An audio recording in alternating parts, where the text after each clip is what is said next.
Well, hello, kiddos. I'm here with my good friend Buddy Barrel. I'm pretty sure most of you are aware who Buddy Barrel is. He's the mascot for BGMC, the Assemblies of God Missions program for kids that are not yet youth group age or adults. And as you can see, there's a poster behind me. BGMC stands for Boys and Girls Missionary Challenge. It says up there at the top. And every week in Kids Church, something we've been talking about is BGMC. Typically, I show a missions video to our kids or a BGMC video about what they're doing in another part of the world or how we're giving towards BGMC. Obviously, can't really do that right now as those videos are copywritten, but I can kind of talk about BGMC with you. One thing is that on the very last Sunday of each and every month for our church, what we're going to begin doing, and we've done this for a while, but we're going to continue it again, and we're going to make it something that we do on youth Sundays as well. So that's why we're going to use the last Sunday of every month to have a BGMC offering in the morning service. Now, most of you remember what that is. They bring a yellow bucket out, they bring a green bucket out, and they say green bucket is boys and yellow bucket is girls. The buckets kind of look like this, not quite. And all the kids toss in their change and all their money. And actually, this guy right here, we haven't used him in a while, but he's actually to weigh. As you can see, you can put a bucket on this hand and a bucket on the other hand, and he'll weigh how much change is in there, and then we determine who has the most. Now, obviously, I know that change weighs more than paper money, so that's not always an accurate depiction of that. But anyway, we're going to continue to do that on the last Sunday of every month, but we're also going to talk about it in Kids Church all the time. As you can see, I've got another big old bucket, kind of like we would put money in for BGMC. And if you have a Buddy Barrel, which most of you probably don't at this point, we're about to place a huge order for Buddy Barrels at the church so where I can distribute them. I actually thought I had a Buddy Barrel somewhere, but I haven't been able to find him. And but I'm going to be ordering several of those to hand out to the youth that hopefully we'll have around the time that we come back to church, or hand out to the kids rather. And so if you have a Buddy Barrel at home by chance, or if you have something else, I think about a month ago I handed out some boxes like this. If you have that, I encourage you to fill that with change that you have at home, money or cash you may get. Maybe you get money for doing chores. Maybe there's just times that your parents give you money or you come across money in a certain way. And so I hope that's not stealing that you're doing, but I just encourage you to fill that. If you can find a Pringles can or a cup or a bottle or something you can put your change in, your money in while we're gone and not at service, I encourage you to do that. And then bring it to church and pour it out in this bucket one of these Sundays, and we'll see how much you gave to BGMC.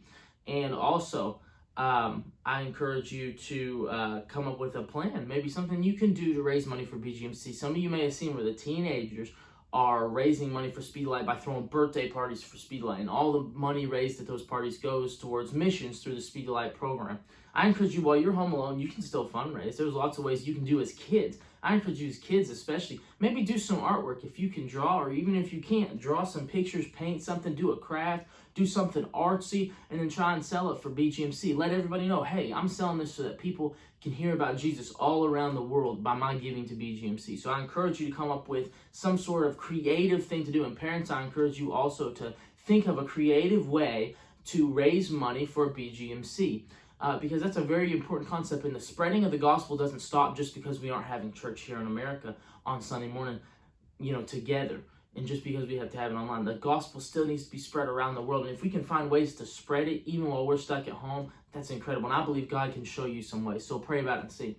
So last thing I want to talk to you about with BGMC is that BGMC has had a six-peat. If you don't know what a six-peat is, you've ever heard of a repeat, and then a three-peat, and then a 4-peat, a 5-peat, a 6-peat. What that basically means is you've done something again and again and again. Last year, BGMC, they set a 6-peat record, meaning every year they've broken the record for BGMC giving for 6 years in a row. And last year, in all, across the nation, there was $8,992,919.24 raised through BGMC, and we were part of that as a church. Now, obviously, we didn't raise the majority of that money by any means, but every bit counts. And so I encourage you, I hope that we're able to raise even more this year. I hope we're able to hit the 9 million mark as a nation giving to BGMC, and we as a church can be a part of that. And especially during the summer, we're going to be doing a lot of BGMC projects to raise money for missions, and so I just want to encourage you with that right now.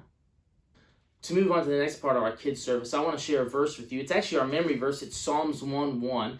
But it's actually going to cover, I'm actually going to read the first 3 verses of Psalms because that's what we're going over today. So it says in Psalms chapter 1:1, "Blessed is the man that walks not in the counsel of the wicked, nor stands in the way of sinners, nor sits in the seat of scoffers. But his delight is in the law of the Lord. And on his law he meditates day and night.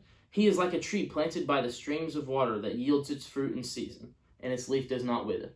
In all that he does, he prospers. So that first word in the whole passage is blessed. What's that word blessed mean? A lot of times when we hear the word blessed, we think of the word blessed. Basically the same thing, right? And when we think of blessed, another alternative sometimes people use that don't believe in God, and sometimes even Christians use that maybe we should change it to blessed, is we say lucky. We say lucky, right? It's kind of the same concept, but they don't have the same meaning. Blessed means that something's coming from God. And when it says, blessed is the man who walks not in the counsel of the wicked, nor stands in the way of sinners, nor sits in the seat of scoffers, what it's saying is God blesses those who are not committing bad acts with other people, committing evil acts, sinful acts with other people. See, that word blessed, a lot of times we want to think that means that we're going to be rich with money, or we're going to get lots of things, or everything we want in life, but that's not what that means. That word means we're going to be rich, but in a different way. We're going to be rich in God's joy and in His favor. We're going to have lots of joy of the Lord. We're going to have lots of favor from God. That's what that means. And the next line he said, but his delight is in the law of the Lord. And what does that mean? He's saying that this man, or woman in any case, is blessed because they choose not to commit evil or bad sins with other people, but they love the law of the Lord. Now, for us, that translates basically to meaning loves the Word of God. And the Word of God is the Bible, right? And so what David, the writer of the psalm, is trying to say here is that those who read God's Word, those who love to be in God's Word, those who want to learn something from God's Word, those who want to learn more about Jesus by getting in His Word, they're the kind of people that are blessed because they're the kind of people that know not to do the bad things that other people do. Have you ever had a friend that maybe tried to get you to lie, or to cheat, or even to steal something very, very small?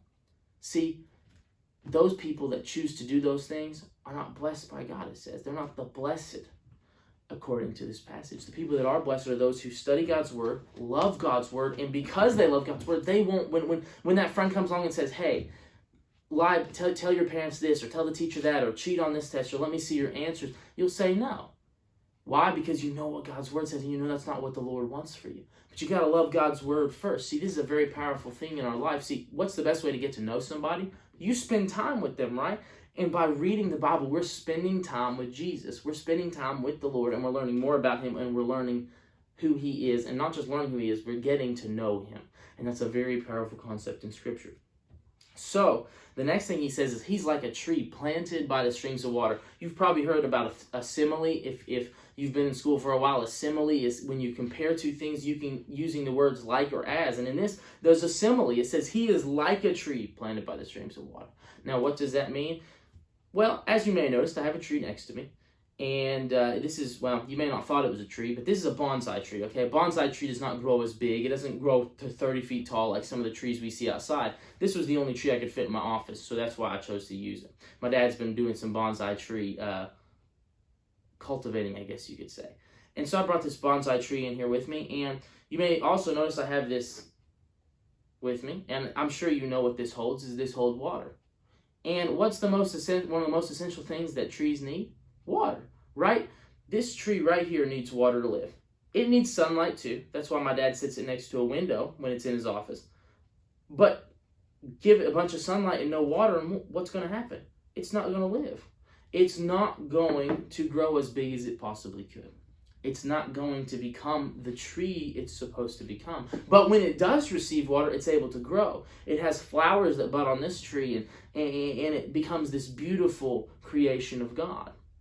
The same concept when he says a man that's blessed, the man that loves God's Word, the woman that loves God's Word and chooses not to do bad things with other people, chooses not to partake in the things that those other people choose to do. Those people are like a tree because they're like a tree planted by the streams of water. Why? Because when you're planted next to a stream of water, if there's a tree and it's next to a creek, or it's next to a lake, or it's next to a river or a pond, what's it getting? Most likely, it's getting water from that source. And so because it's planted near that unlimited source of water, it can continue to grow and yield its fruit. It can bud. It can produce flowers. It can produce its leaves, and it will not wither. It will not die. And so what this whole passage is trying to tell us is that when we choose to be in God's Word, when we love God's Word, when we choose to not do the bad things that other people would want us to do, we're like a tree planted by a stream of water, meaning we're getting the things we need. See, I truly believe in that passage. We represent the tree, and the water represents the Word of God. When we're getting in God's book and learning what it says and learning more about Him, it's like a tree getting water. The water is building up the tree just as the Word of God builds us up and helps us grow and helps us become who we're supposed to be, helps us become the best version of ourselves, and helps us fulfill God's will for our life. So that's what that passage means, is we've got to be in God's Word. Now, it's not always easy to get in God's Word. Sometimes it's hard. Sometimes it's hard to understand what this book says, right? Sometimes there's things that we don't understand, and that's why we have teachers. That's why we have other books to help us understand. But the most important thing you can take away from today is get in God's Word. Get in the Bible, because you're going to learn awesome things about Him. And then you won't be like a tree that withers. You'll be like the tree that grows large and tall and gets all its nutrients and has its flowers bud and the fruit grow off of it. That's the kind of tree you want to be like. That's the kind of person you want to be like, is one that's always growing, always getting stronger, has everything it needs. Not everything it wants, but everything it needs. That's the kind of tree you want to be like. So let me pray for you real quick. God, I just lift up these children to you, and I just want to thank you for those watching, including parents, God, that may be seeing this video. And I'm just trusting you that we will learn the value of being in your Word. We will learn the value of becoming like that tree planted by the streams of water, God. That we'll receive the nutrients we need from your Word, that we will dive into it and just get to know you in a greater respect, God. May our time in the Word encourage us and help us to become who you want us to be in such a way that, God, we don't do what our friends may ask us to do or push us to do, or even adults that sometimes want us to do things we know aren't right, that we wouldn't do those things because we knew we were grounded in your Word. And may that be our testimony here, God. I just lift up for the safety of each and every one of these children and their families, God, during all this stuff that's going on in the world, the virus and the sickness. I pray for the health of every single one of them. And I want to thank you for all these things in the mighty, awesome, powerful name of Jesus.